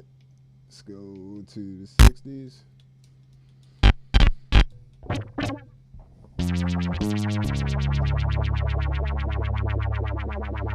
Hold up, guys. I'll be right back. Let me give you something to listen to. See what we got on here.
So, we're back.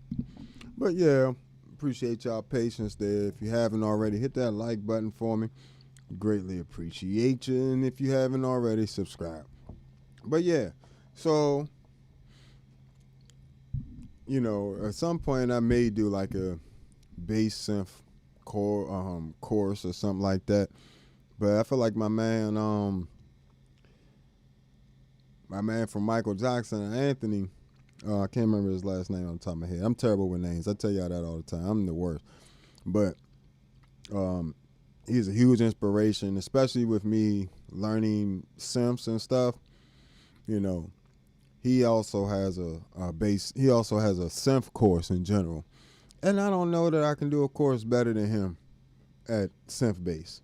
You know, well, not synth bass, but synth in general. You know what I'm saying? He's kind of like one of the OGs that have really made a way in that space. You know what I'm saying? My expertise is bass guitar, you know, mostly, and improvisation. Those are the two topics that I cover in my courses, you know, that'll be out soon. So what's going on, folks? Appreciate you stopping by. All the usual suspects in the house. Appreciate y'all. What bass is that? This is a Artisan Bass Works 6-string custom Fidelity bass. The company does not exist anymore, so you won't be able to get it, but was a really awesome, this is really light. This is extremely light bass. I could just toss it like that. I'm just using my fingers. And you can literally toss it with your fingers. It's that light. And, the neck is not thick at all. Like you can see that in comparison to my hand there. It's not even a huge neck, everything on it custom. Plus it's got that special angle to it that makes it sit with no neck dive. So I can sit like this all day. Look, there's no neck dive. It just sits there. So that's something that was the only company that did that. I don't know if that's the only company that still does it, but that very light. It's only one pickup, bridge pickup. What is that? EMG DC 45 pickup with Aguilar OP3 3-band. Just only active, no passive. So super light bass. Just been super amazing for me. I use my bass strap, but even when I stand up, my bass, let me see what I got. I'm stepping on my cable here. My bass sits like this as well. So whether I'm sitting or standing, my bass, that was one of the tricks that I love about their basses, that whether I was sitting or standing, it's going to be in the same position. And whether I'm holding it or not, I'm moving around or not.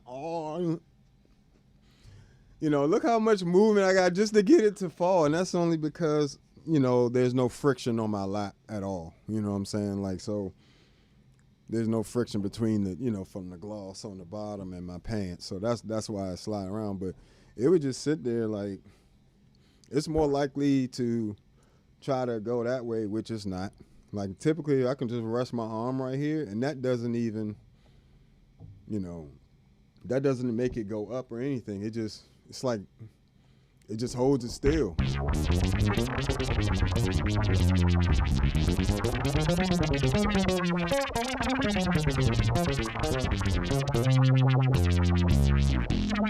This thing got some nice effects.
That's the distortion block.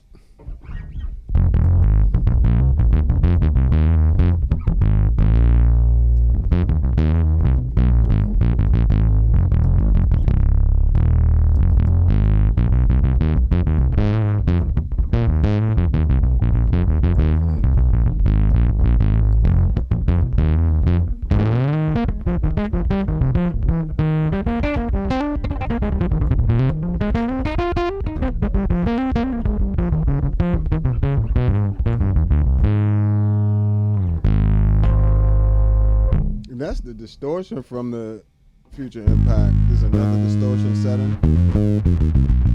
Actually, that was the overdrive setting. This is the distortion.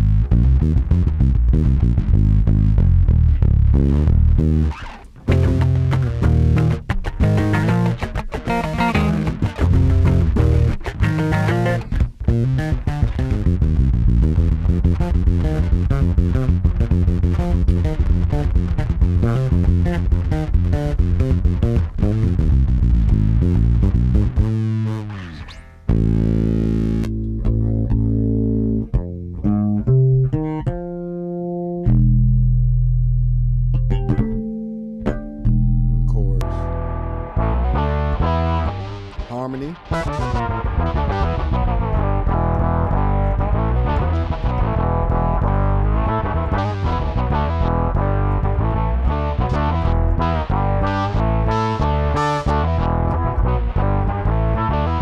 So you're actually getting like your bass sound there. You're getting the synth sound and the octave up distorted sound.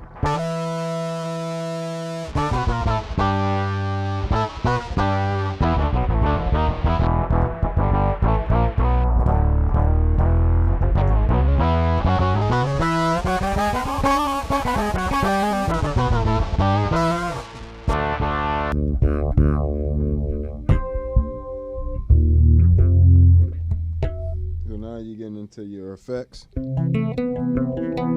Told you, don't sleep on this Future Impact or any of these synth pedals, really. But the Enzo X and the Future Impact are, in terms of synth pedals, they are special. They are in a league of their own, each of them in their own separate league by themselves, not even in a league together. They are a league, two separate leagues above everybody else, which is crazy.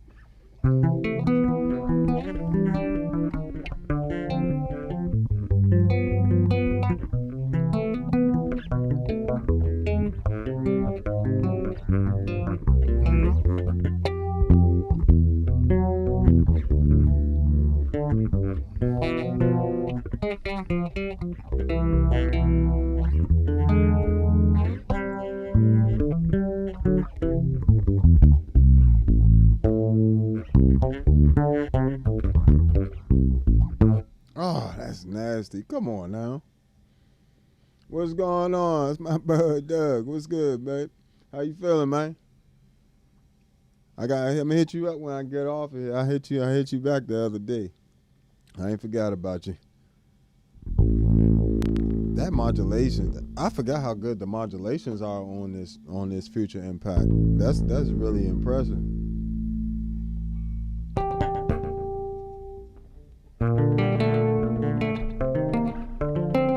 Don't forget it's got delay. And this is only the Future Impact.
So a lot of this stuff you're listening to,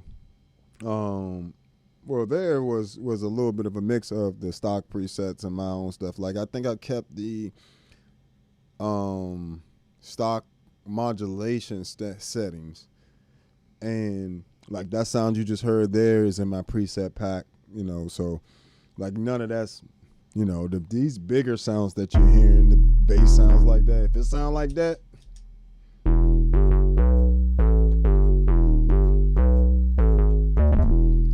that's my presets. You feel me?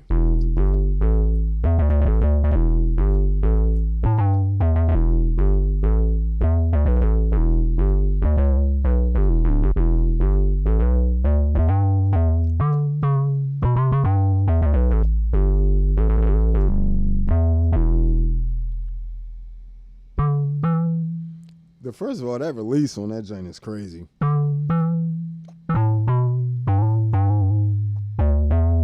And that's something that the MXR bass synth cannot do.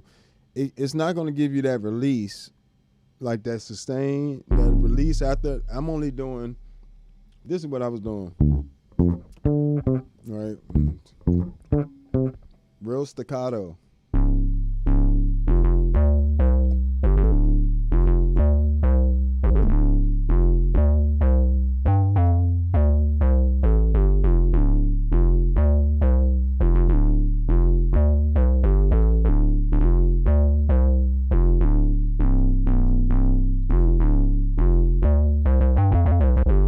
See, and things like sounds like this, the reason they do like sound like they're glitching a little bit is because you're not moving with the sound. Like even if you were playing it on the keyboard, if you got to play with the sound.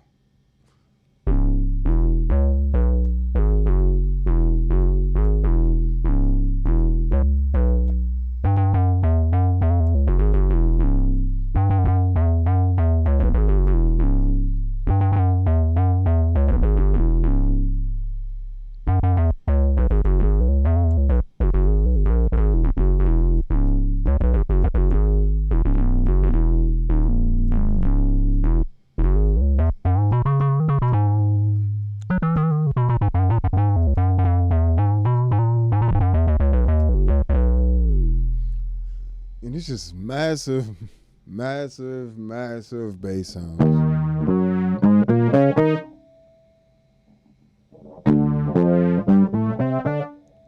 That nice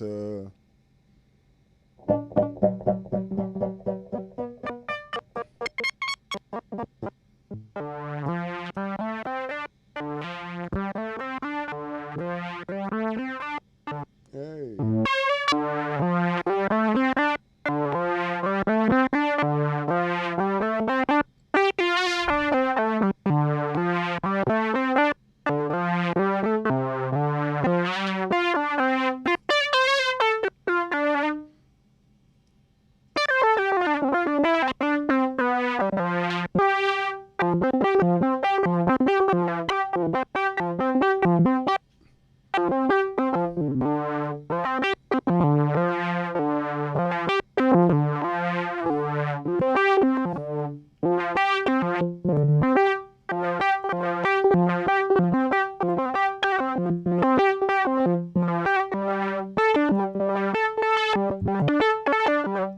So, you know, I don't really have, and they're coming out with an update for the Future Impact, which is supposed to add more sound capabilities from the DX7, Yamaha DX7, I believe it is.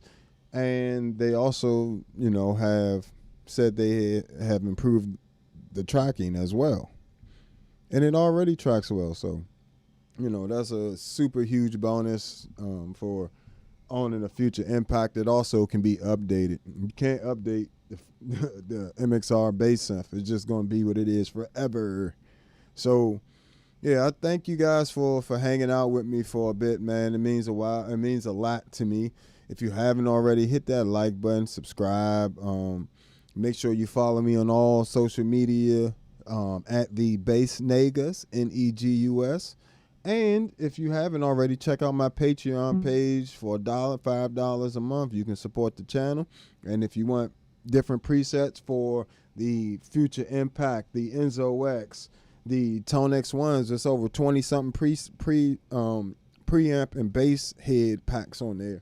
Then you got the Mercury X, you got the C4 Synth pack, the Zoom B6, the Zoom MS60B+, the Zoom MS70 CDR+. All these different preset packs are available over on the Patreon. So make sure you go check them out. You know, help your boy out, you know, and help yourself out. It's going to save you time. And guess what? guess what? Time is what? You feel me? So, get your money together, and that way you ain't got to spend all your time trying to figure out things that happened already, things that are already in existence. You ain't got to try to figure them sounds out. They already exist in my preset pack, more than likely. So check it out, and I'll catch you guys later. Like I said, I definitely appreciate you guys, and special thanks to all the Patreon and YouTube members. You guys are amazing. You help keep the channel growing and going. So thank you so much, and I will catch